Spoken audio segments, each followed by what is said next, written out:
Seeing at 6 p.m., I'd like to call the July 2nd, 2025 regular meeting of the City Council to order, and I ask if you are able to please rise and join me in the Pledge of Allegiance. I pledge allegiance to the flag of the United States of America and to the republic for which it stands, one nation, under God, indivisible, with liberty and justice for all. First of all, I'd like to welcome everybody here this evening. So we have a pretty full house for a very, very nice day out there. Clerk, please call the roll.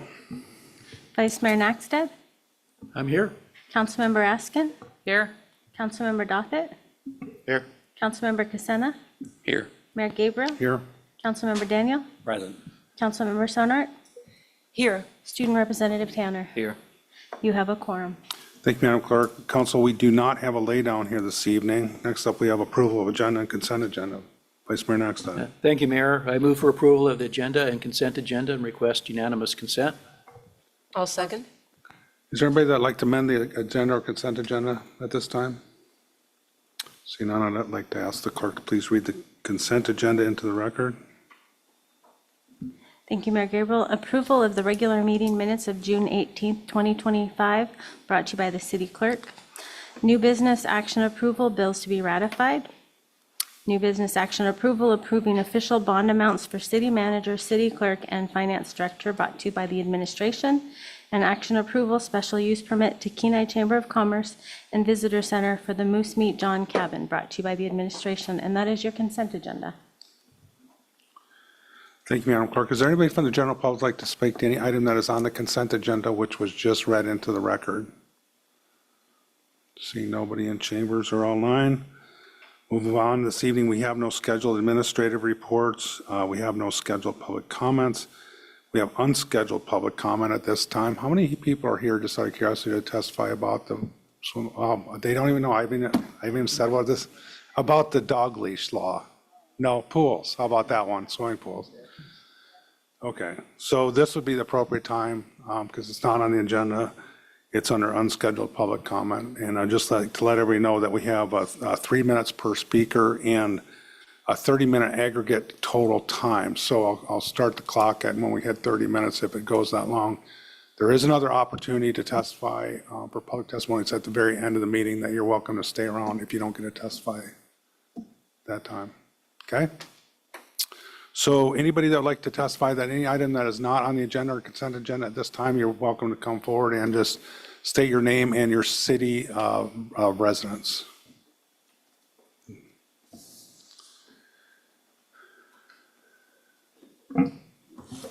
Hi, my name is Sarah Castamore, and I don't technically have a city of residence. We live on K Beach, so we're just part of the borough. I am the parent of students attending schools in the Kenai area, and our group is here tonight to briefly talk about how important the pool is to the Kenai Central High School pool is to this community of Kenai. I'm going to start with a little recap of the situation regarding pools on the Kenai Peninsula in case people here are not aware. Currently, all pools attached to schools throughout the district are run by a school district hired pool manager. As costs have increased over the years and funding has stayed relatively stagnant, the cost of paying that pool manager necessary for the very competent operation of the pools has become an issue for the district. In previous years, the threat of pools closing has been brought to the table a number of times, but they've managed to continue operating. That changed this year. KPBSD announced the closures officially of the Nilchik and Seldovia pools. And because those closures were a fixed eventuality, community groups in those locations started working together to find ways to take over operations of the pools so they could remain open. Meanwhile, the status of the other pool managers in the district, there's 5 of them, were basically in a state of limbo. Nobody gave them any answers, told them anything, until the middle of June when they were finally told they would not be expecting contracts come fall. The elimination of those pool managers, while it isn't necessarily closing the pools, it basically effectively shutters those pools as well. And there is no real time to find any other solutions like those other communities were able to before August. Thankfully, at the June 26th District Finance Committee meeting, they put the 5 pool manager positions back into the budget for the upcoming school year. But the caveat is that this is the last year they're willing to actually fund them. The final budget still has to be voted on, so it's actually not final or official until July 7th, but at least gives us hope and provides us the opportunity for what supporters of the pools need most, time to actually find a solution. Would you mind taking questions? Any questions on Ms. Castmore? Yeah, sure. Thank you. Is there anybody else that would like to address the council at this time on any item that is not on the agenda or consent agenda?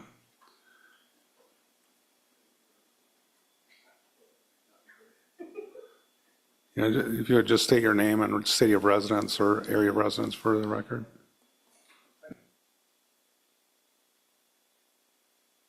There you go. My name's William Hubler.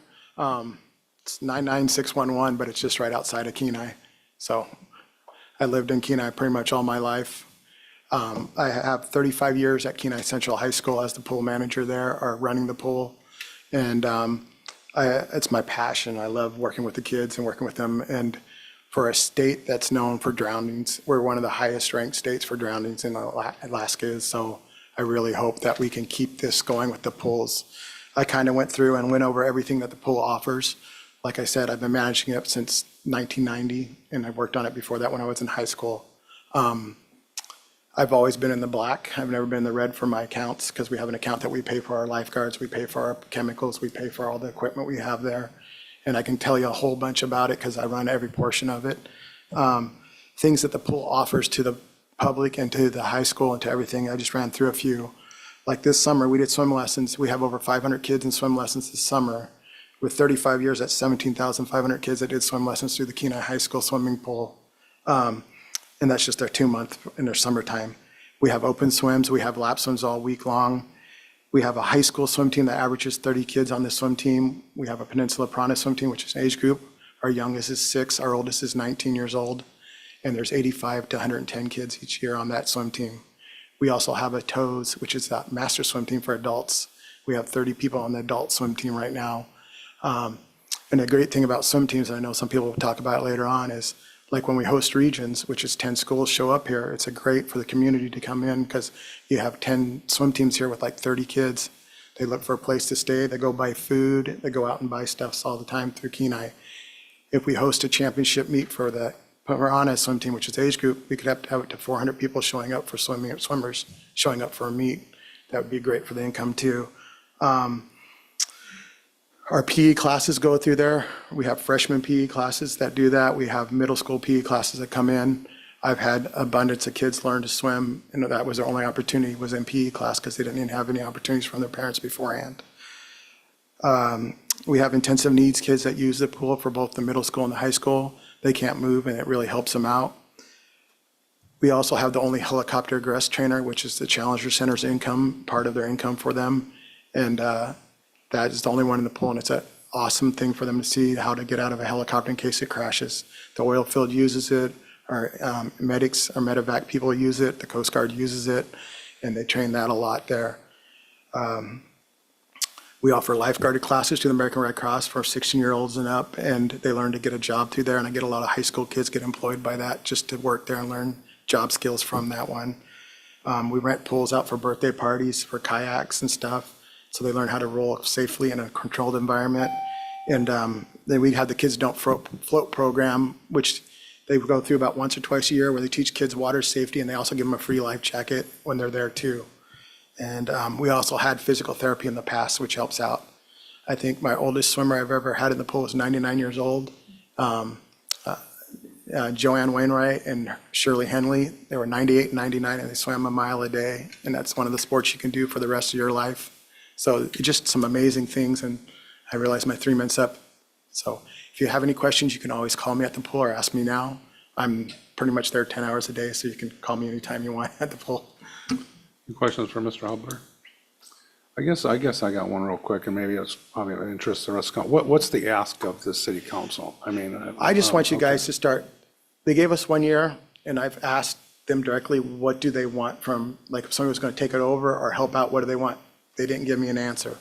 So I want to start working toward it, but I want to have you guys aware that we really want to keep this going, and we want to work toward it. We got a year, because usually if they give us our new contract, it's good till June 30th of next year.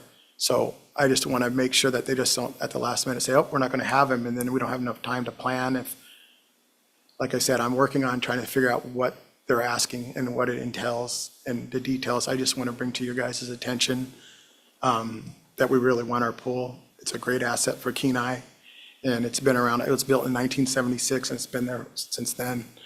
And yeah, that's what I'm trying to ask, just so we're aware if anything we can help out to support it and help it go. Very good. Okay. Oh, sorry, Councilmember Casana. Thank you. First, before I ask my question, I just want to say thank you. You taught me how to swim and both my kids, so thanks for being there forever. But my question for you is, do you have an idea of what your operating budget is for this, let's just say for this next year or maybe even last fiscal? I can put it together because I order all the chemicals, I pay for all the lifeguards. We pay for everything out of the pool except for heat and electricity, and the pool manager pay and the custodian pay. That's the things we don't pay out of there, and they're only a 4-hour custodian there. That's the things we don't pay for. And we offer to pay, I know we have quite a bit in our account right now. We have a cushion, and like I said, since I've been there, I've never been in the red in my 710 account, which is the account that pays for my chemicals. It pays for my lifeguards pay. Like I bought, the handicap chair was 10 grand. I bought the starting blocks, which were $3 grand each times 6. And I paid for all that stuff out of our account. And then if you walk around Kenai High School, they used to take out of our account when you go into the gym and you see all that padding along the wall, that's from the pool. You start seeing a lot of the washers and dryers were bought from the pool and stuff like that. And so our account does pretty good. I don't know if it could float a pool manager to pay two at the same time, but I know it could come close. But like I said, I want to see, I've been asking Kevin Lyons and other people, what do they want? And he's going to work with us and try to figure out get an answer, because you asked exactly what I asked.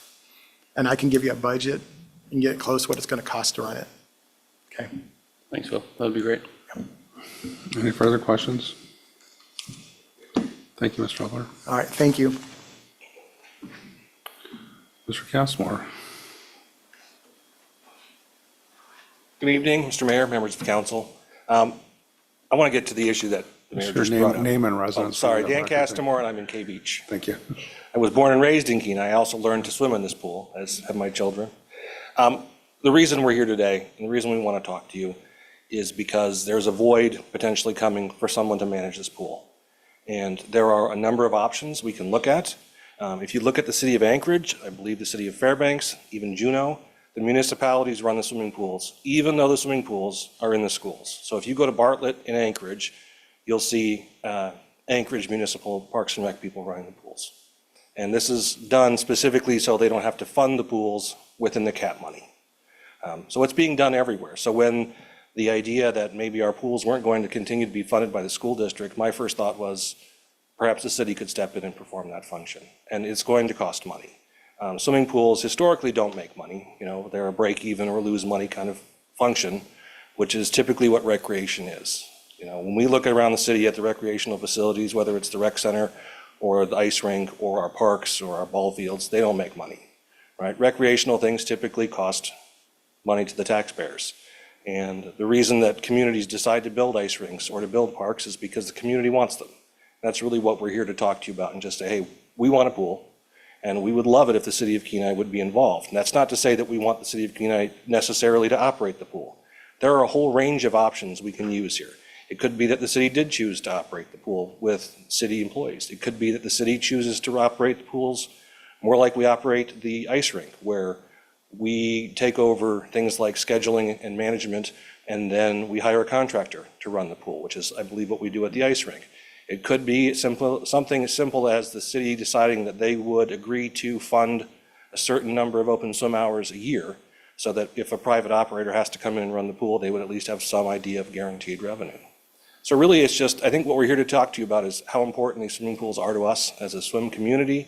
And we want you to understand the impact these pools have on our community and your community.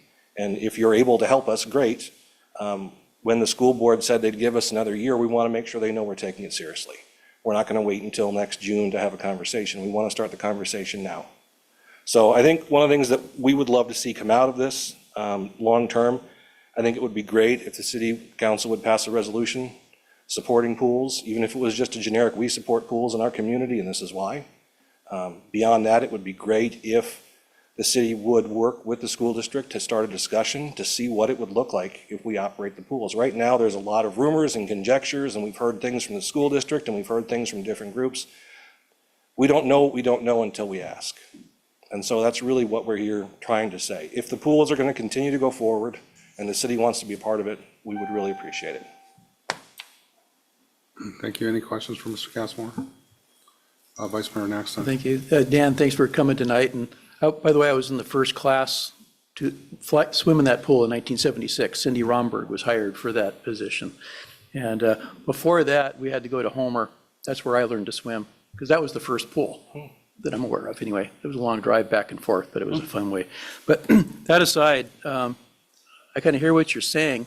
It's kind of like, this is really the first that I've heard this, or the budget, or coming here, and it seems like, I got a question in here, but it's really one for the borough or for the school. It seems like they should be providing us with what they want in their budget, rather than, it's like going to buy a car and you don't really know what you want and whatever, and then they tell you, maybe they should be coming to us. And I mean, if we're talking about funding an individual, if we're talking about funding an individual, are we also talking about heating the pool, all the chemicals, some of the other stuff? I don't know. There's all these components, and perhaps it's not all of it. But it seems like there ought to be a budget or a request coming from the borough side. So you guys are here, I appreciate it, but perhaps you ought to mass up and go talk to the borough. Well, and we certainly will do that as well. I think the challenge is going to be, you worked in government for a long time. You know how challenging it can be to get some government agencies to work. It may be that the school district isn't going to be the easiest to work with to find a resolution. So it may be something that we all have to work together with. And if we as a group can be involved, we're happy to help. We're happy to go to the borough. We're happy to go to the school district. We want our pools to stay open. We hope that you guys also want our pools to stay open, and we're hoping we can work together on that somehow. And as far as the costs go, currently, what the school district proposed in its budget was not eliminating utilities for the pools. It wasn't eliminating costs for lifeguards. It wasn't eliminating the cost for chemicals. Those costs are covered by revenue generated. The only thing they proposed cutting was the single employee. So whether or not they would want money for utilities, I mean, that's to be determined. But, I just hope we can have a conversation. And like I say, we have plenty of time right now. And that's what's critical, is time. Any further questions of Mr. Castmore? Thank you for your time. Thanks, Dan. Is there anybody else from the general public like to address the council at this time on any item that is not on the agenda or consent agenda? There you go. Hello. My name is Emma Castamore. I'm from K Beach, and I'm currently a sophomore at Kenai Central High School. The Kenai Pool plays a crucial role in promoting overall health and community engagement. Even though the pool is run by the school district currently, it is truly a community asset, often used by families, senior citizens, and other groups before and after school hours. In Alaska, where outdoor activities can be limited by poor weather, the pool offers an indoor space for exercise. Swimming is low impact and suitable for all ability levels, and as it is one of a handful of activities that can be done your whole life. Many people are unaware of the thriving groups of competitive swimmers throughout the Kenai Peninsula. One of, if not the largest, is right here in Kenai. The Peninsula Piranha Swim Team has been in existence for decades, and multiple swimmers from this community have trained hard and had the chance to compete and place in prestigious national competitions. A large number of competitive club swimmers are part of the Kenai Central High School swim team as well. Swimming, sadly, isn't well understood and often overlooked by the general public, but there are quite a few Kenai swimmers who go on to compete in college, many at the highest level possible. Losing the pool in Kenai would be absolutely devastating for these students and could potentially change the trajectory of their futures. Swim meets from both our competitive club team and high school team bring visitors to the area, often for multiple days. There are usually 3 to 5 meets held at the Kenai Pool throughout the year, and people from out of town are excited for the chance to travel down to Kenai because of the unique features of the community. Larger meets can mean literally hundreds of swimmers and their families coming to Kenai, and often those meets occur during the fall and winter when tourism is low. Some families book hotel rooms, eat at Kenai restaurants, and spend money at local businesses. This not only supports business owners during a relatively slow season, but also adds the city's sale tax revenue, making swimming financially beneficial for Kenai. Thank you for your time. Thank you, Ms. Castlemore. Very well done. Any questions? Councilmember Sonard. Thank you, Mayor Gabriel. I just wanted to say thank you, Emma, for coming and speaking to us and sharing with us your concerns. Very brave of you. Further questions of Ms. Castlemore? Thank you. Is there anybody else from the general public who'd like to speak to council at this time on any item that is on agenda or consent agenda? Hello, members of the council. My name is Abigail Price, and I live here in Kenai. So I'm here today to also talk about the closure of the pools. And as you guys all know, Alaska is the number one state in the nation for the highest drowning rates. When I was little, my dad saw something in the news that a man had died in the river. And so he put me and my siblings in swimming to learn and to grow. And since then, I felt confident around water, and I've been able to help my peers learn how to swim. I also work for the Kenai Pool and give swim lessons in the summer, and we go through very many groups of kids, and they all get to learn how to swim.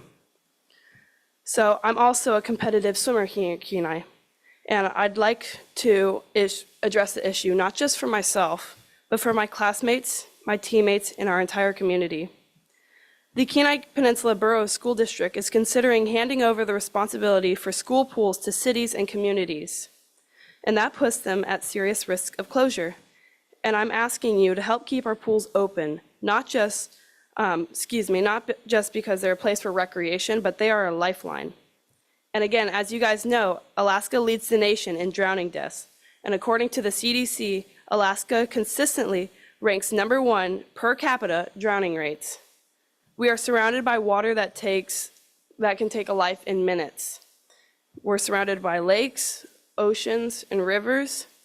And pools are the only safe place that are controlled environments where children and adults can learn to swim, build water safety, skills, prevent tragedy. And closing pools means closing down the opportunity to save lives. But for students like me, pools are also a key opportunity.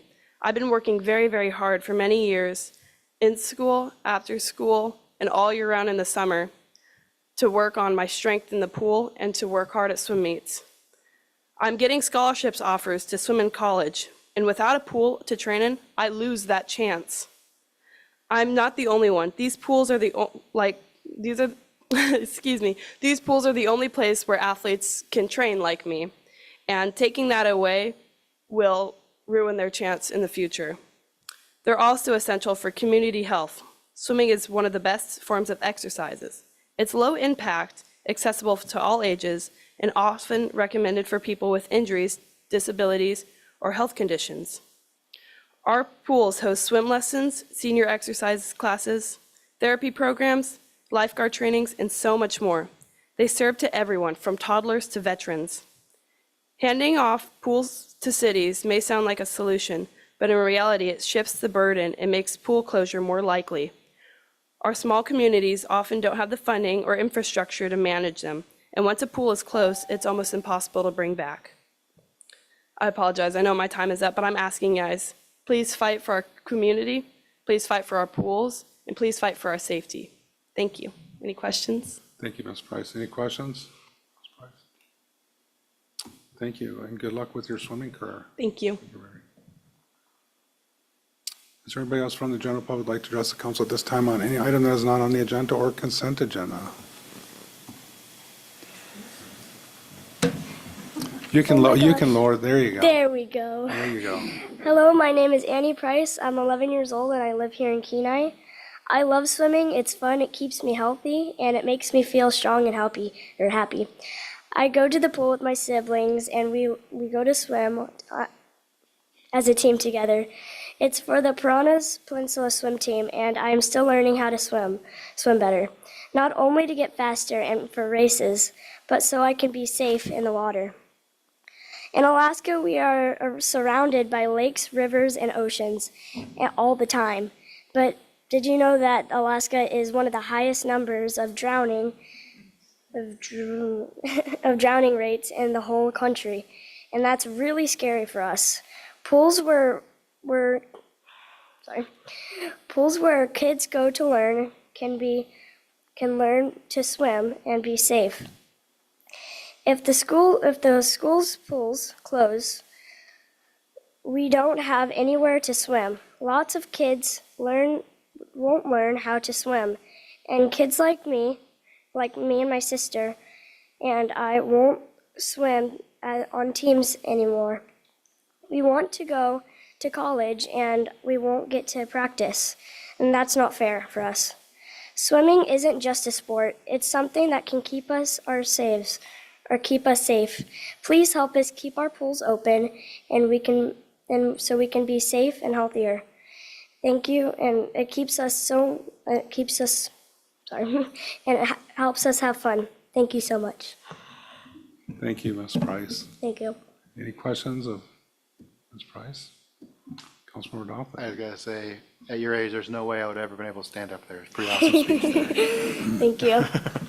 Even on your tiptoes, probably. Yeah, we might have to get a step stool here. I know, I saw that. Thank you Any so further much. questions of Ms. Price?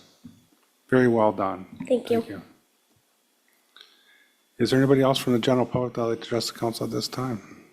Mr. Christensen.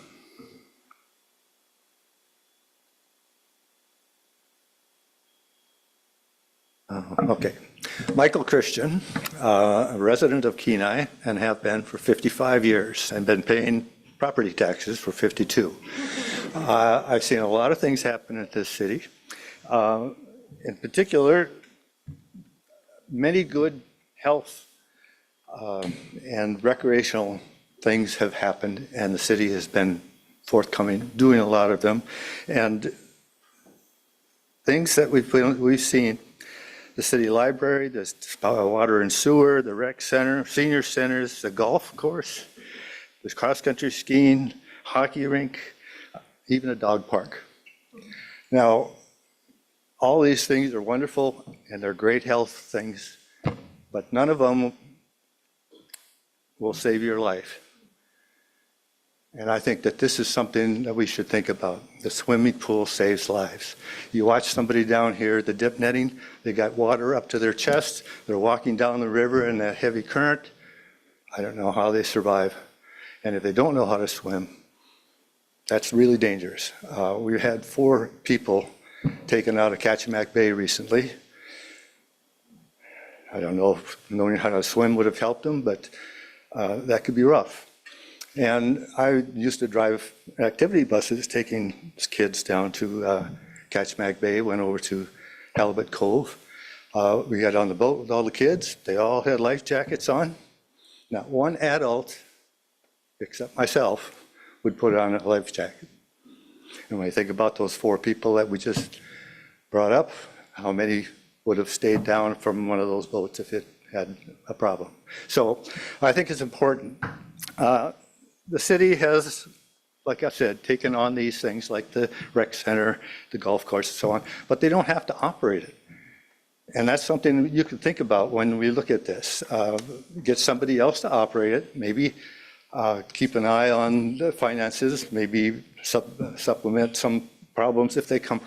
But to keep that open, I think is vital, and I don't think it would be a great deal of a stress on the city.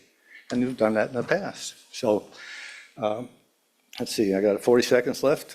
Just wanted to bring up something that the pool is very significant to me too, as a retired person and a person who can't run anymore. I need that pool, and I go every day. I've been in there almost 3 decades now. If I hadn't had that pool, I wouldn't have had the rehab.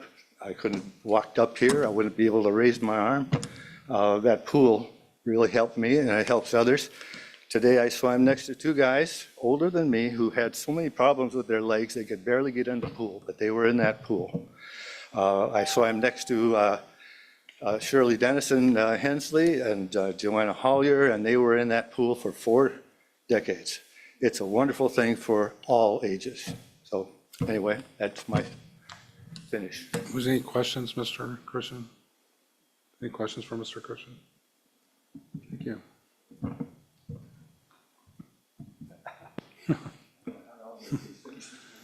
Is there anybody else from the general public like to address the council at this time?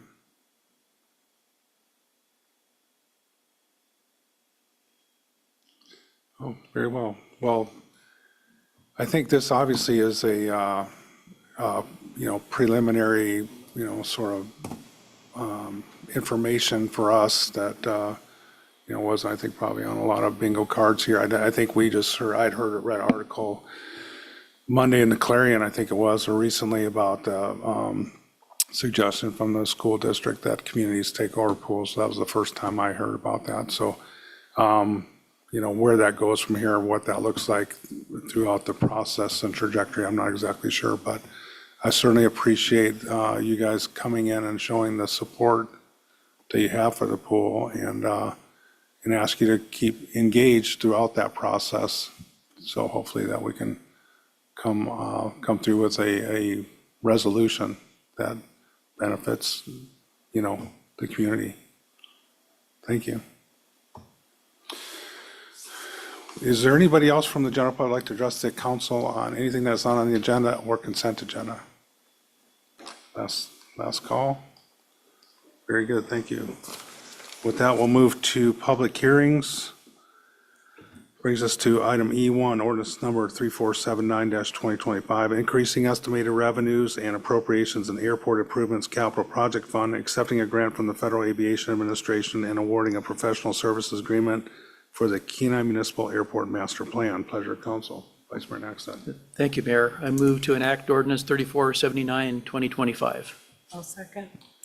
Is there anybody in the general public who'd like to speak to ordinance number 3479-2025? See nobody online or in chambers. We'll bring it back to council. Comments, deliberation from council. Vice Mayor Naxton. No, I'm absolutely in support of this. I thought maybe the city manager might want to provide a little bit of background and timing for the master plan. Mr. Eubank. Yeah, thank you, Mr. Mayor, Vice Mayor Naxted. I can give you a little bit. I'll defer to Derek to talk about the specifics of Phase 2. But this actually represents Phase 2 of the master plan process at the airport. We currently have Phase 1 ongoing. The result of this will be we'll bring that master plan cost to about $1.75 million for Phase 1 and Phase 2, which is a lot of money. I will remind council that these plans are the basis for the capital funding that we do receive from the FAA. I believe we might be bidding right now for reconstruction of the main taxiway. It's expected to be $20 to $30 million. So, without doing these plans, we would not have those funding sources available to us. But I would ask Derek if he can give some specifics about what Phase 2 of the master plan process is going to encompass. Mr. Abels. Yeah, so Phase 1 was really about doing all the research and the planning, and what Phase 2 does is brings that all together and puts it in a plan how we're going to accomplish that. So Phase 2 includes an alternative analysis and evaluation. So this is likely what the airport's going to look like, but these are also 2 other options that may happen. It's also going to include a financial plan. So with all of these projects, how are we going to actually implement that? And this is going to allow us to get the funding needed from the FAA to complete these projects. Also, along with that, in Phase 2 is an update of the airport layout plan. So that's all the airspace around the airport, and also compiling all the land and the future needs that the airport may actually need as well. It's going to break down all the projects by runway, taxiway, and apron, and then break those down into short-term, long-term, and medium construction timelines. Along with that, it's also going to have an emerging trends report. So you're hearing about this LNG pipeline. It's going to take that into consideration and plan for what could happen. So that's the basis of Plan 2, really just implementing everything that was learned in Phase 1. Thank you. Thank you. Any questions of administration or Mr. Abel? Any further deliberation comments? Clerk, please call the roll. Councilmember Askin? Yes. Councilmember Dothit? Yes. Councilmember Casena? Yes. Mayor Gabriel? Yes. Councilmember Daniel? Yes. Councilmember Sonart? Yes. Vice Mayor Nakstad? Yes. Student Representative Tanner? Yes. You have 7 yes votes. Ordinance number 3479, 2025 is enacted. Thank you. I guess we can take a couple minute at ease. You guys are so polite. You didn't want to run out, so we can, you guys don't have to sit through the rest of this meeting if you don't want to, so we can take a couple minutes and let you guys take off if you want. And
back on the record.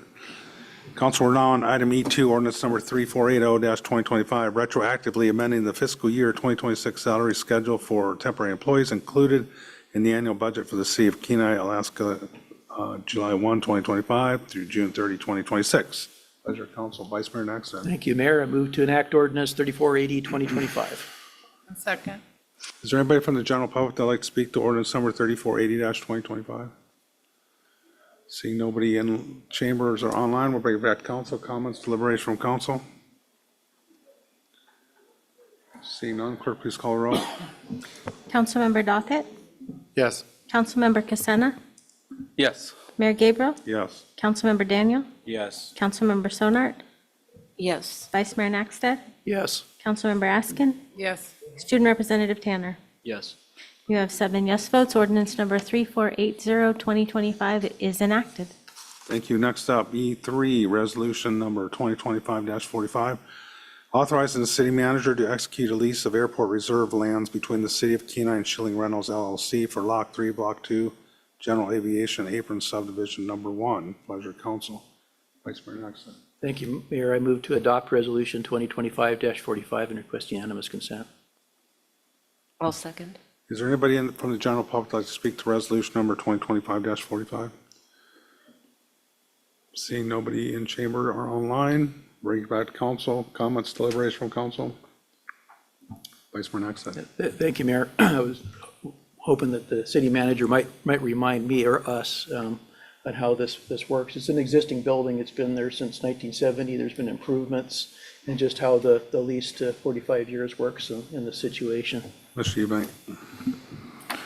Thank you, Mr. Mayor. Vice Mayor Naxad. So the existing lease on this parcel, I believe may have been expired on Monday. It termed out. This will represent a new lease. So the applicant has applied for a new 45-year lease. The 45-year term of that lease is predicated based upon a certified, we had a local engineer sign off that the assets on that, on the parcel will be expected to be a good and operable condition for the next 45 years, which justifies the 45-year term. This will be on the city's new lease form. It was published for competitive interest and no competition, I believe, was received. Kevin, help me if I'm missing anything, but I think this is just going to be a new 45-year lease on the parcel with Schillings. Thank you, Mr. Eubank. Yes, it'll be a new 45-year lease. We're having the practice of any new lease be by resolution, whereas a renewal would be more action approval. But since this one did technically expire, we did put it out as a brand new lease. No other applications were received, and then we took this both to the Airport Commission and to the Planning and Zoning Commission, who recommended approval as well. And then the last thing I would add is I believe the applicant waited till this lease expired rather than we wouldn't extend this because it was on our old lease term. I believe it was a 6% lease. This represents our new lease term, so it'll be an 8% lease. So the value of the lease is based on the appraised value of the property, which will move to 8% instead of 6%. So we will see an increase in lease revenue from this parcel. Further discussion? Unanimous consent was requested. Is there any objection? Seeing none, resolution number 2025-45 is adopted.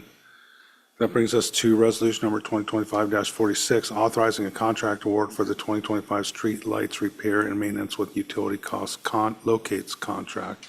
Pleasure, council. Vice Mayor Nexon. Thank you, Mayor. I move to adopt Resolution 2025-46.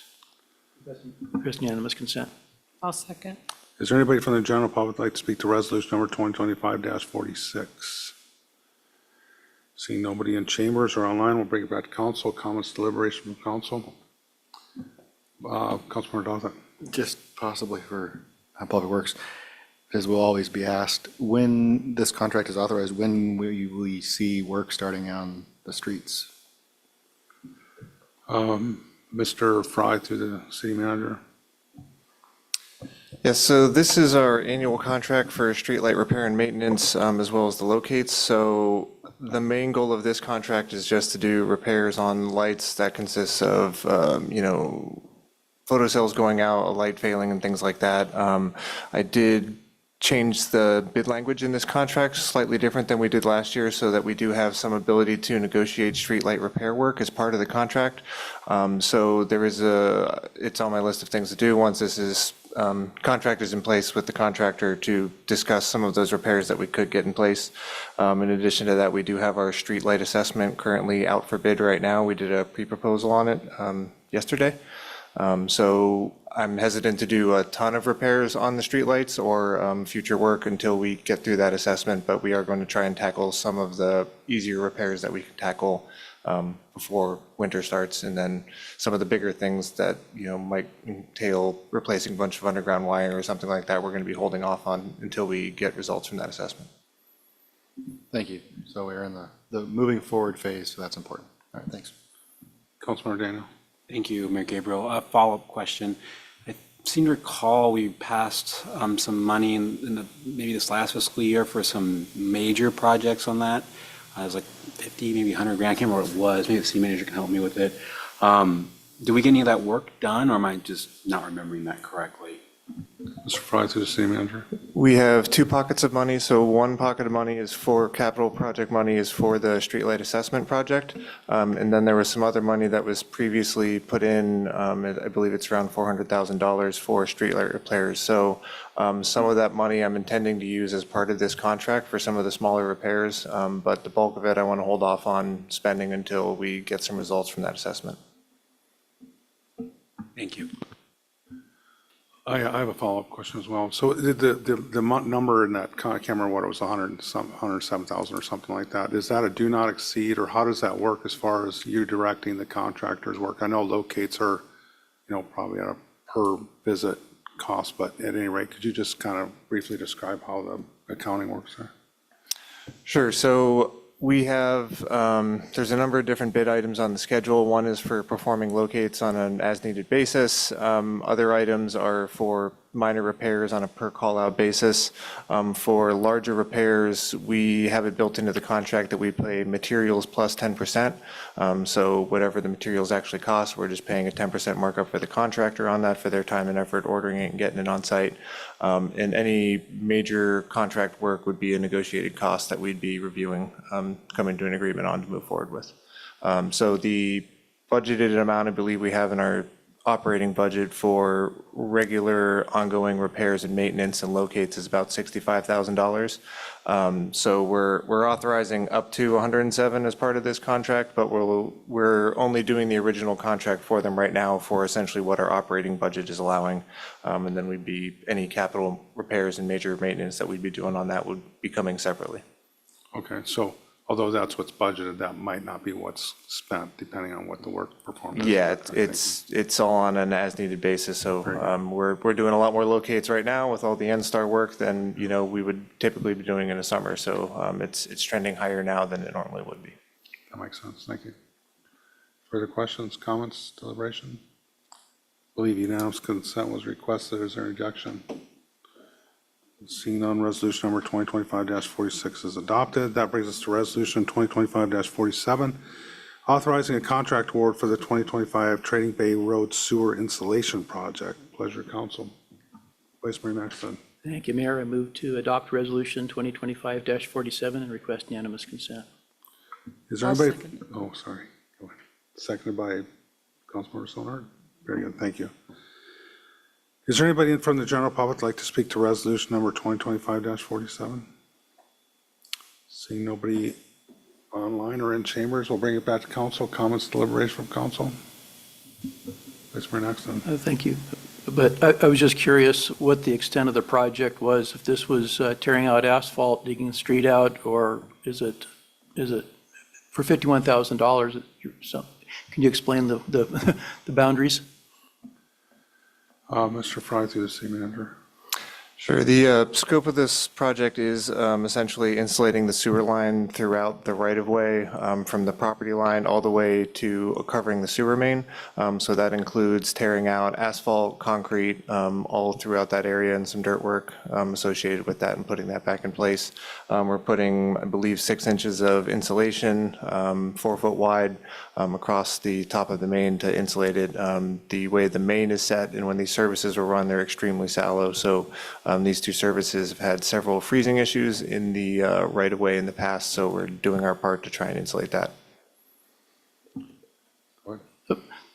I think you just explained it, but it's not the sewer main so much as it is the services that are being insulated and out to the main then. Correct. The main itself has not had any freezing issues. The dirt is kind of actually mounded over the top of it. So we haven't had any issues with the main, and the main's easier for us to even tackle with manholes and cleanouts if we were to have a freezing issue there in the past, or in the future. But the services are what we're trying to remedy here. Just real quick, estimated lineal footage. I believe it's about 55 feet for each, roughly. Okay, very good. Thank you. Any further questions, comments, deliberation? Unanimous consent was requested. Is there any objection? Seeing none, resolution number 2025-47 is adopted. That brings us to item G1, resolution number 2025-38, renaming South Spruce Street to Kenai Beach Street.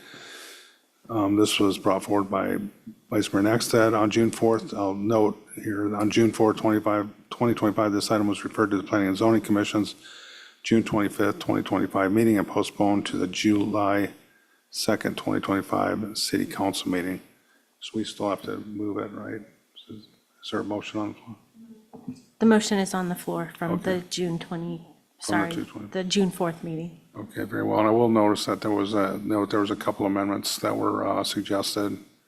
So maybe we could move those first to take care of the housekeeping. Yeah, okay. Is there anybody from the general public like to speak to resolution number 2025-38? Ms. Smith? Yeah. We'll just give your name and city of residence for the record.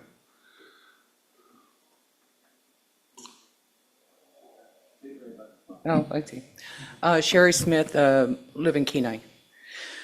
So most of you probably know me. I'm the director of the Lee Shore Center, and we are located at South Spruce Street and have been for 40 years. We opened our doors in 1985, so we've been there for 40 years, and it is our local domestic violence, sexual assault emergency shelter. We have a lot of people coming to us daily. You know, I wasn't able to be here at the last meeting, so I provided written public comment. I thought it was important for me just to show up today in case you had questions, but I wanted to tell you a little bit more about the negative impact that this would have on our agency. You know, changing a street name probably doesn't seem like that big of a deal, but for a nonprofit organization, it's a huge deal. Our funding is through grants, and it doesn't cover all of our needs. We basically use unrestricted agency funds to cover that. Our major grants have been flat funded for the last 7 years. I've lost a couple positions. I have 3 open positions right now. I don't have the staff time available to take care of everything that we would have to do in order to do this name change.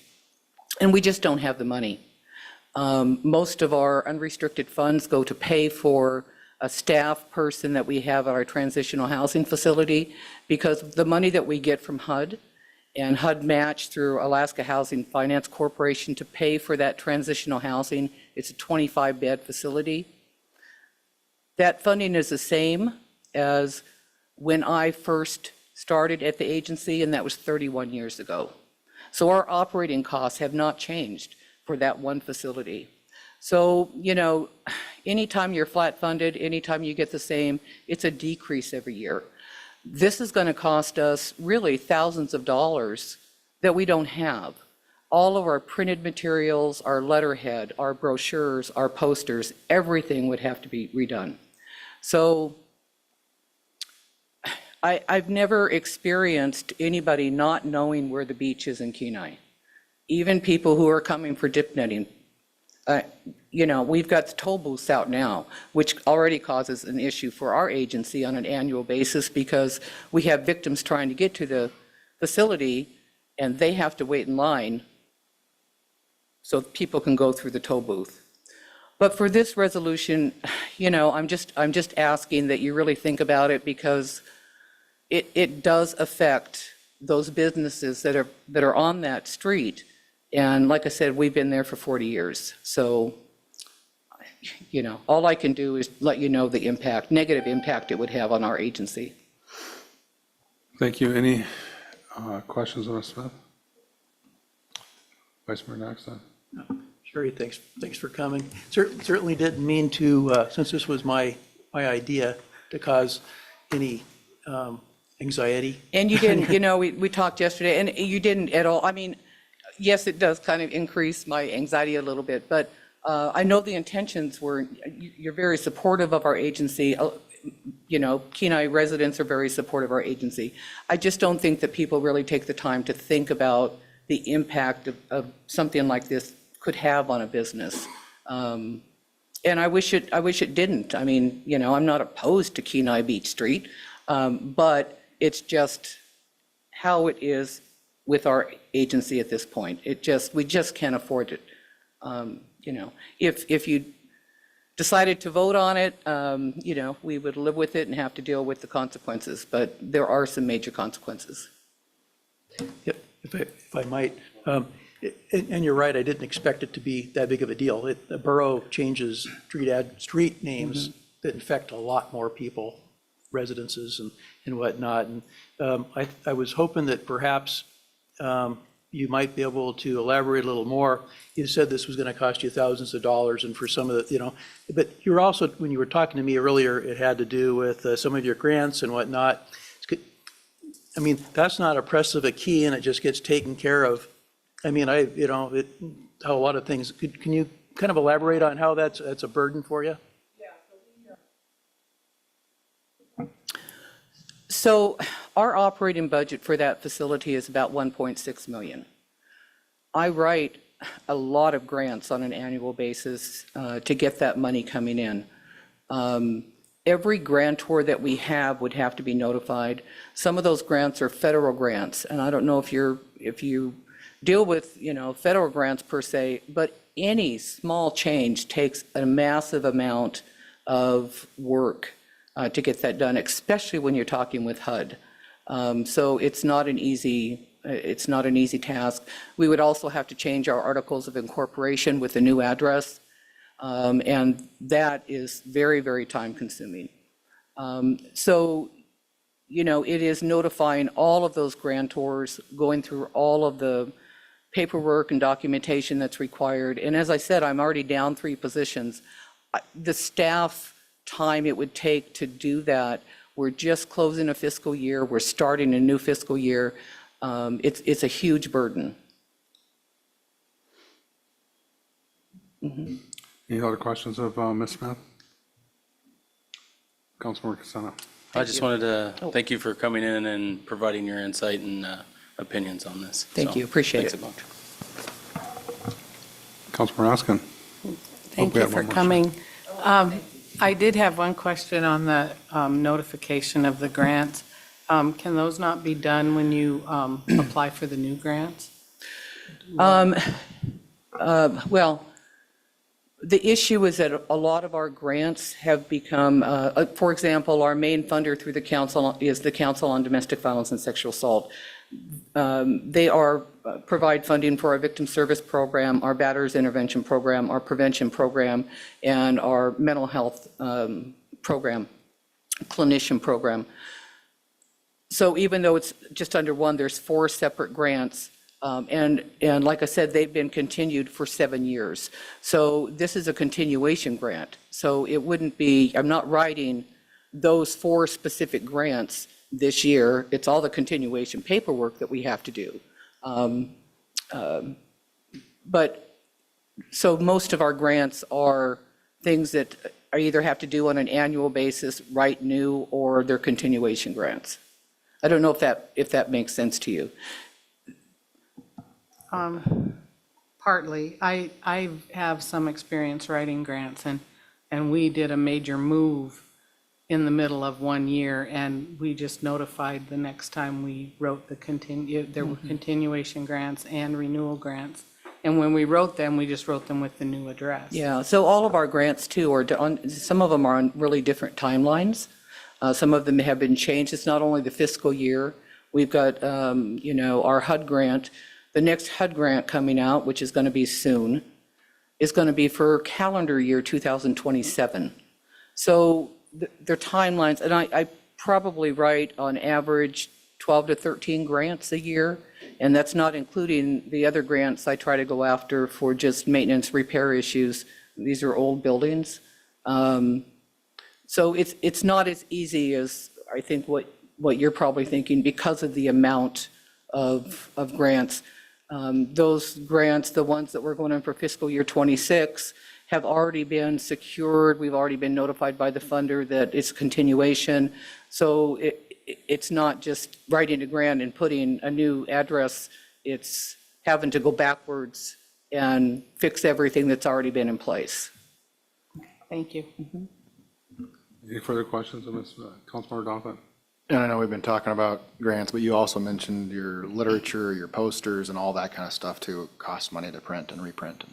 Yeah, and we just purchased, we've got our annual or violence-free community run coming up. So all the posters, everything have just come in for that. We had to order all of our new letterhead because we ran out. And so this is, when you're writing letters every month, and I write a lot of letters, sign a lot of letters, thanking our donors and everything else, that's anywhere from $1,000 to $1,200. That's just one piece of it. So when you add everything up, what we would have to redo, you're talking thousands of dollars. Yeah. Further questions? Thank you, Ms. Smith. Thank you. Is there anybody else from the general public like to speak to resolution number 2025-38? Ms. Springer. Hello. Samantha Springer, obviously Executive Director of the Kenai Chamber. I did want to just mention that we send people to that beach a lot during the summer, and we have never had anyone come back and say they couldn't find it. I have heard from other people in the community that they hope that if there's that big of an issue, that a sign could go up and that we wouldn't have to change any street names. So I just wanted to let you know that's the feedback I heard. Thank you, Sam. Any questions of Ms. Springer? Thank you. Is there anybody else from the general public like to speak to resolution number 2025-38? Seeing none in chambers sorry, Councilmember Askin. Is this the right time I can move to postpone indefinitely? I would recommend that we do the suggested amendments just to house clean it first and then. Okay. That would, just because I don't know how the vote's going to go, so. So maybe anybody that would like to move the amendments that were listed on page 34? I think I took on the task when I started this, so Okay. unless Victoria wants to do it, of course. Vice Mayor Naxton. I kind of liked her idea. But anyway, so there's two motions here. I'll make one, and then we'll go on to the next one. First motion, I move to amend the eighth whereas by inserting failed to in front of the recommended and fill in the blank with adopt to read, the Planning and Zoning Commission during their June 25th, 2025 regular meeting failed to recommend council adopt this resolution renaming South Spruce Street to Kenai Beach Street and request unanimous consent. I'll second. Discussion on the motion. Unanimous consent was requested. Is there any objection? Seeing none, the motion is approved. Okay, Vice Mayor Naxton. second motion, I amend the effective date in section 2 from immediately to 30 days to read that this resolution shall take effect 30 days after adoption. Request unanimous consent on that. I'll request unanimous consent. There's a second. I'll second. Very good. It's been moved and seconded. Is there any discussion? Unanimous consent was requested. Is there any objection? Seeing none, that motion is approved. So now we have before us resolution number 2025-38 as adopted. Vice Mayor, or amended rather. I'm sorry. Vice Mayor Naxton. Thank you, Mayor. But before Victoria makes her motion, I like to say that I still think in my way of thinking that renaming the street like this makes sense, and it kind of fits my sense of order, and that, most towns have a airport way, we have one, or airport road. It takes you to the airport. We have one that's Float Pond Basin Road, and you know where that goes, and there's several others, and that's really why I wanted to move this. And in my experience at the borough, it really hasn't been, other than some inconveniences, just been a little bit of an inconvenience. The post office takes care of it and whatnot. And it really wasn't until the Lee Shore Center sent that letter that kind of raised my eyebrows a little bit, that maybe for some, and maybe it's just you, and that's enough, that was a bit of an oversight, something I don't know. And so I would have to concur that perhaps that this isn't the time for this, though, like I said, I still think it's a good idea otherwise. So that's all I have to say. Further discussion, Councilmember Dothett. I just wanted to add, I know that the Lee Shore Center wasn't the only one. The Catholic Church also sent in their concerns about costs associated with the name change too, which is also Our Lady of Angels Church did too. Further discussion? Councilmember Casano. I just wanted to say thanks for Henry for bringing it up. I love a fun, goofy little resolution as much as the next person. Yeah, given the impact on the groups down there, I think I would probably vote no on this, but I appreciate it all the same. Further discussion? Yeah, I think for me, I was like thinking this, I honestly had a little chuckle when I read this, to be honest, and knows nothing against, I totally get the idea of like, sort of directing people for wayfinding that are in our community that may not be familiar with it. But I think if we named it like Catholic Church Way, that everybody knows the beach is by the Catholic Church, so you kind of kill two birds with one stone, because that's how most people describe to get to the beach. So at any rate, I think I'll probably be opposing this just based on the impacts that would have to the folks that, the actual residents of. I'd like to call for the question. Very good. But actually, did you have a motion, Ms.? I'd like to move we postpone indefinitely. Second. Very good. So move And to ask second. for unanimous consent. Very good. Discussion on the motion? Seeing none, unanimous consent was requested. Any objection? Seeing none, this will be postponed indefinitely, which essentially just drops it off of our business. That brings us to item H4, action approval recommending Diane Fikes for appointment to the Kenai Peninsula Borough Planning Commission. Vice Mayor next then. I'm sorry, Mayor, I'm out of sequence here.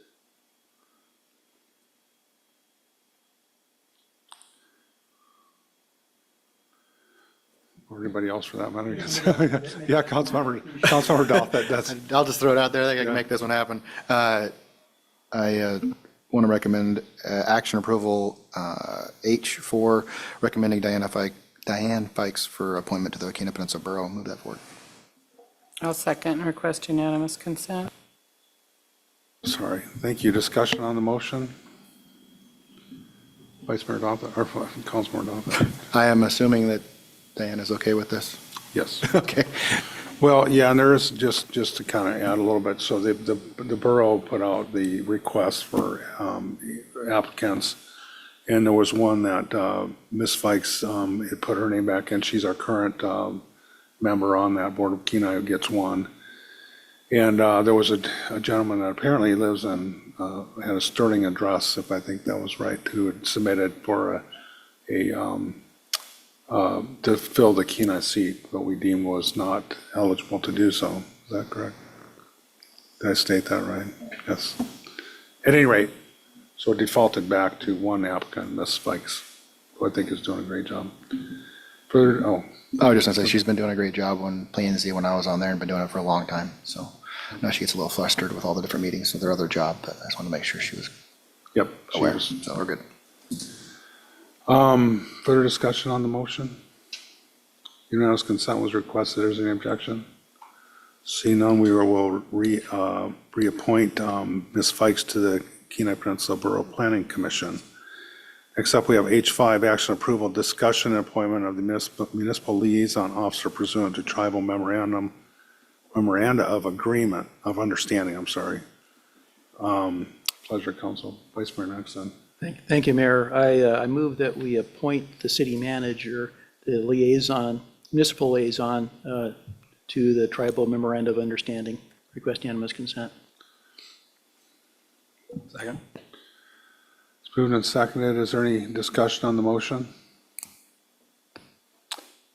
Just for maybe informational purposes for Mr. Eubank, how often do you see meeting with the tribe?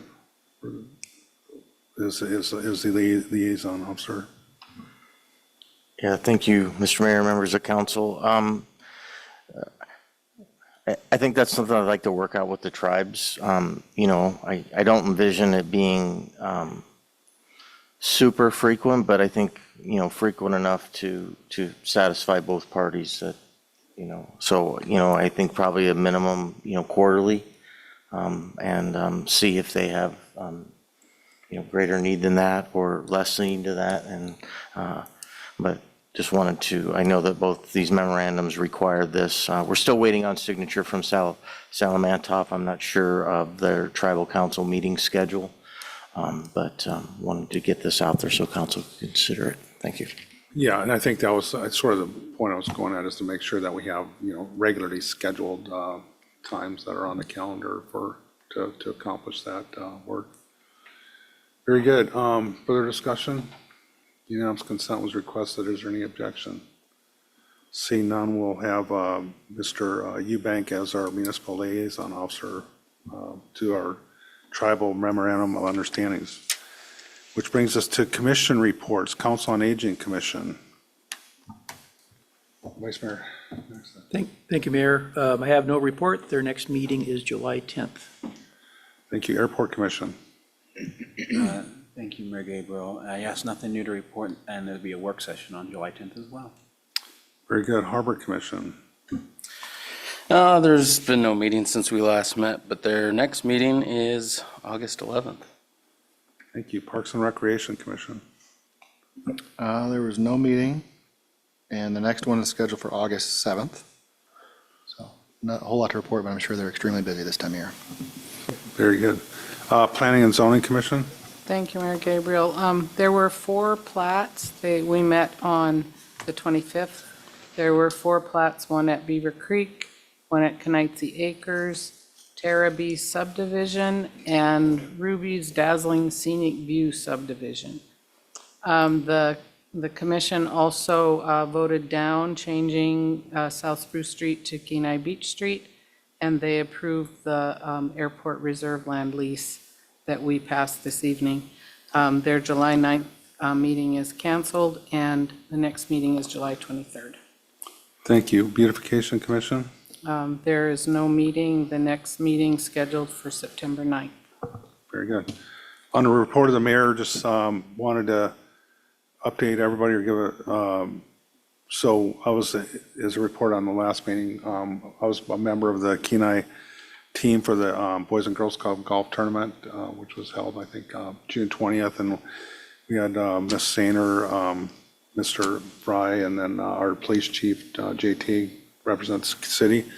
And it was great. First of all, great time. We ended up shooting 3 over, which I thought was pretty respectable on 18 holes. We were 8 in there with a lot of other clubs. That tournament generally draws some pretty good teams that you got to hit around 12 or 13 under to, which is pretty amazing actually. But I think it was 12 or 13 under that won it this year. And but anyway, just wanted to report we had a great time, and I really enjoyed. Mr. Fry is an excellent golfer, if anybody wants to know that, and he was able to find his drive. Finally, he pulled his driver out halfway through the round because he said he didn't know where it would go, but he didn't. He crushed the ball the rest of it, so we all wondered why he didn't pull it out the first hole. So anyway, it was just a wonderful time. I enjoyed golfing with the members we had. I had a fun team, and would definitely do it again. And with that, would like to remind everybody, 4th of July, Friday, 11 a.m. for parade. Am I getting a nod there? I think that's about, okay, so at any rate, I hope to see everybody there, and hopefully we'll get the weather that we have right now. And with that, we will go to, oh, and then just the other thing I wanted to mention, because we're not going to have a second meeting here in July, is that want to kind of pre-thank the administration for all the work I know they're going to be doing to put the DipNet season together, and hopefully that will go as well as it always does. And I guess we usually get like VIP passes if folks wanted to access the fishery, Mr. Eubank, could they stop by and get one from your office? Okay, very good. And with that, we'll go to administration reports. City Manager, Mr. Eubank.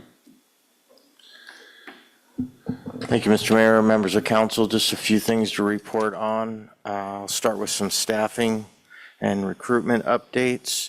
On a positive, our planning director, Mr. Bootner, was elected president of the board of directors for Kenai Peninsula Economic Development District.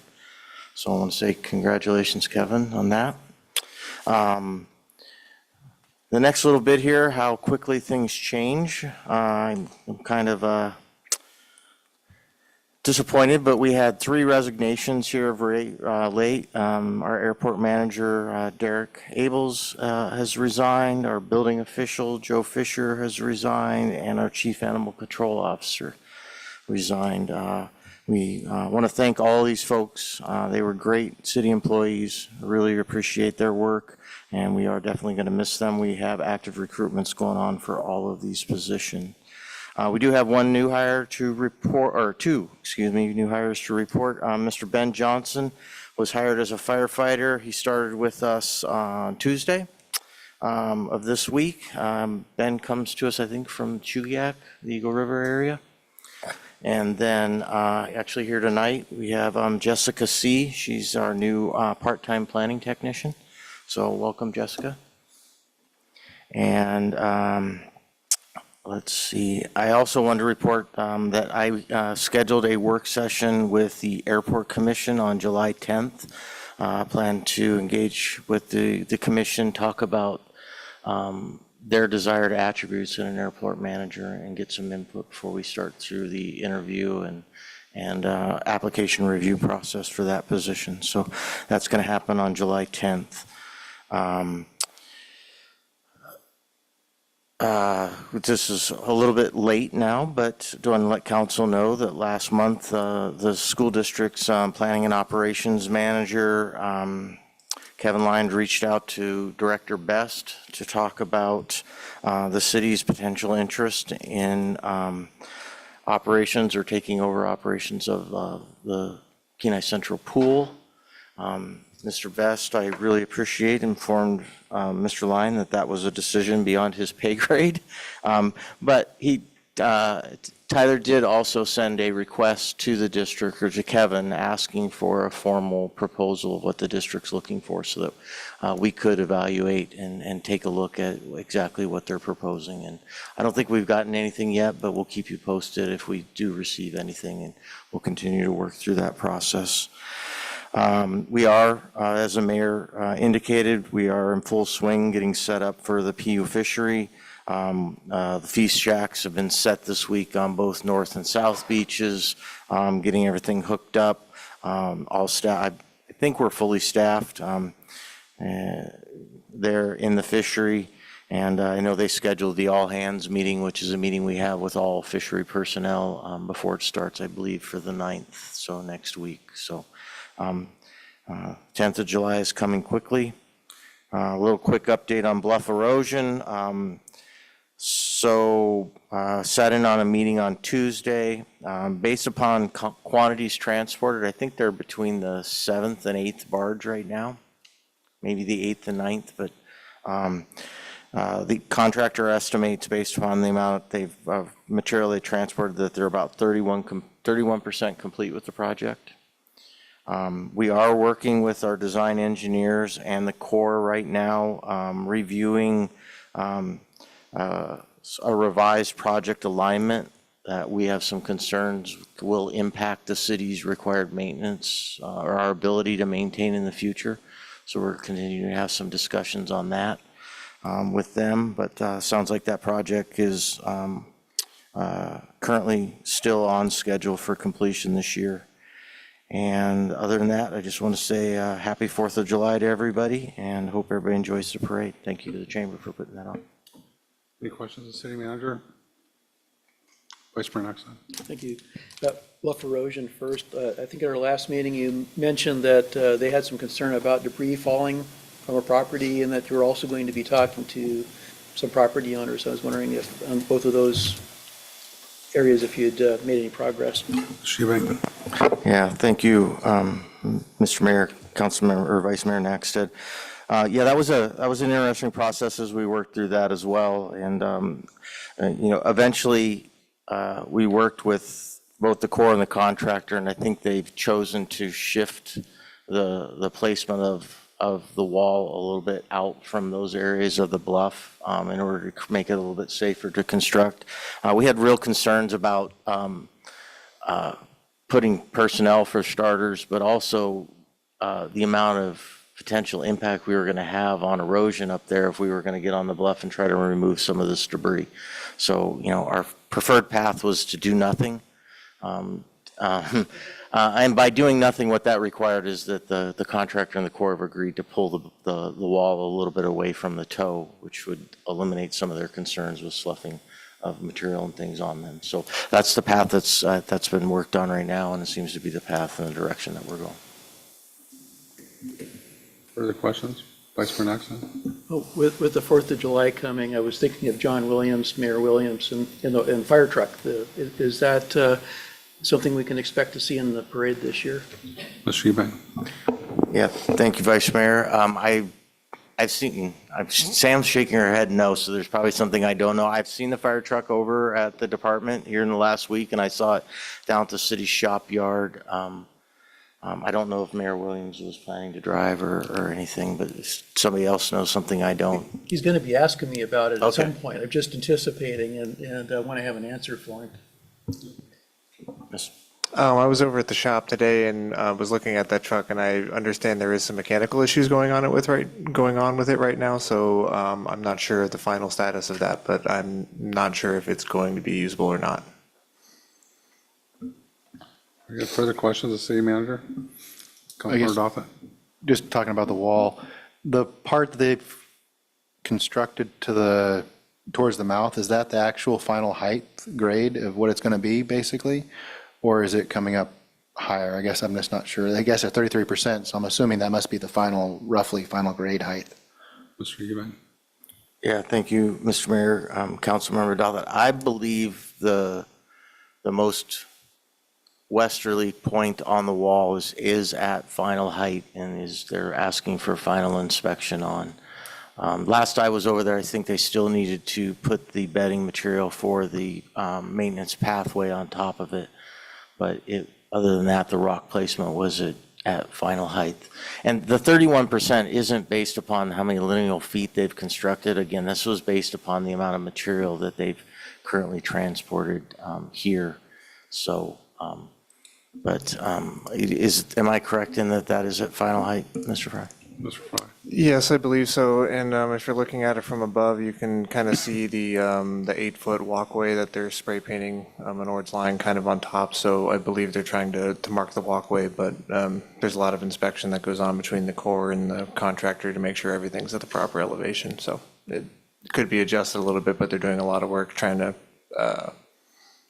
lock all the rocks together. They're being very particular on all the rocks seating properly so they're not wobbling. Thank you, I was just curious. Any further questions of the city manager? Seeing none, we'll go to the city attorney, Mr. Bloom. Thank you, Mayor Gabriel, members of council. I don't have anything to report, but I'm happy to answer any questions. Any questions of the city attorney? Seeing none, we'll go to our city clerk, Ms. Sainer. Thank you, Mayor Gabriel. Just since we're not going to see each other again for about a month, I wanted to remind everybody that election season is fast approaching. Candidate filing packets will be available for pickup and on our website mid-July. And candidate filing period opens on August 1st and closes on August 15th at 4:30 p.m. Questions of the city clerk? And also point out that I don't think I did mention Miss Sainer is a heck of a golfer as well, and so is JT. I think I was definitely the weak link on our team, if anybody's wondering. With that, we will go to additional public comment. Is there anybody from the general public who'd like to address the council at this time? Ms. Springer?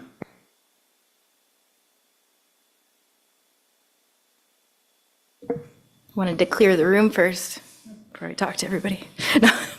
Okay, so 4th of July is in full swing. It is a lot of work. I think everything is lined out now, luckily. But we are closing registration of vendors and parade registrants. My brain is broken. I'm so tired. At 10 a.m. tomorrow, we're making no exceptions, no same-day registrations because we have to compile all the lists. And right now we're at over 65 vendors, I believe, and around 50 some parade right now. But I have a feeling that as I keep posting on Facebook to remind people to register, we will have more people tonight register. And then I'm leaving for vacation on the 7th, and I'll be gone for a week because I need it. And then I'll come right back to Peggy Arness's 100th birthday party on the 14th. So I hope to see everybody there.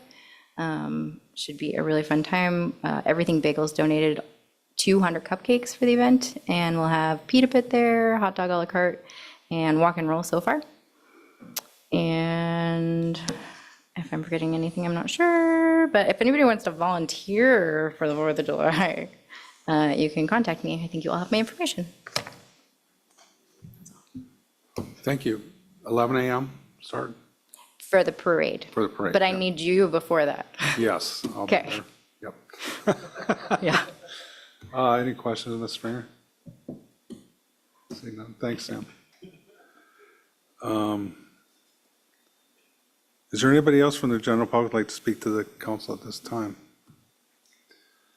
Nobody online or in chambers? That brings us to additional public or additional council comments. I'm sorry, we'll start with Vice Mayor next then. Is there- I figured this time you'd start on the other end. Yeah, well, really don't have much. Happy 4th of July. Look forward to the parade and being out there in the sunshine. Councilmember Casino. I just wanted to say thanks to Derek Gables, Joe Fisher, and Julie Sherma for their work at the city.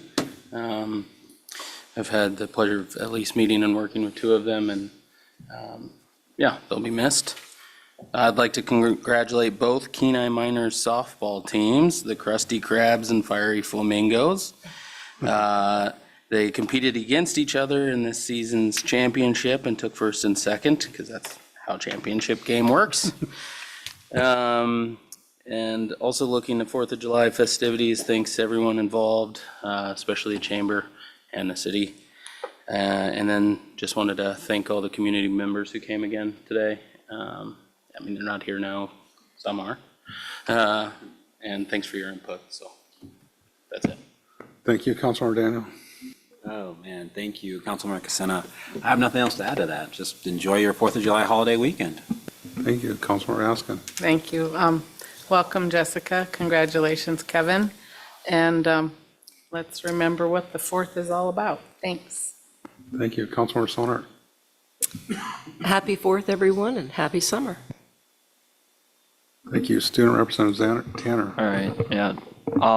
For Kenai Alternative and Connections, I have nothing to report. For Kenai Central High School, on July the 2nd is boys varsity baseball at Bartlett High School versus Eagle River. July 3rd is boys varsity baseball at Bartlett High School versus South Anchorage High School. July 7th is boys junior varsity baseball versus Diamond High School and West Anchorage High School. July 7th is also boys varsity baseball versus Eagle River. July 10th is boys varsity baseball versus Palmer High School. July 12th is boys junior varsity baseball versus Wasilla High School. July 15th is boys varsity baseball versus Chugach High School. July 17th is boys varsity baseball versus at Palmer High School. July 18th is boys varsity baseball versus Juneau Douglas High School and East Anchorage High School. July 19th is boys varsity baseball at Chugach High School. July 19th is also boys junior varsity baseball versus Wasilla High School. July 20th is boys junior varsity baseball versus Palmer High School. And July 27th is boys junior varsity baseball versus Diamond High School and Service High School. I also wanted to wish everyone a happy 4th of July. Thank you, yeah. Yeah, I don't that like sounds this that- going that sounds this like a way. It's really got me off. disclaimer at the end of I got it. nothing to compete here. I know, it's like a disclaimer at the end of a car commercial. I know, it's like, Councilmember Johnson. I'm toast. I can't compete. But just, everybody had great comments. I agree with everybody's, and happy 4th, and go out and have fun, but do it safely. All right, have a night. Thank you. I hope everybody goes out and enjoys the rest of this nice evening, and seeing no other business before this body, we are adjourned.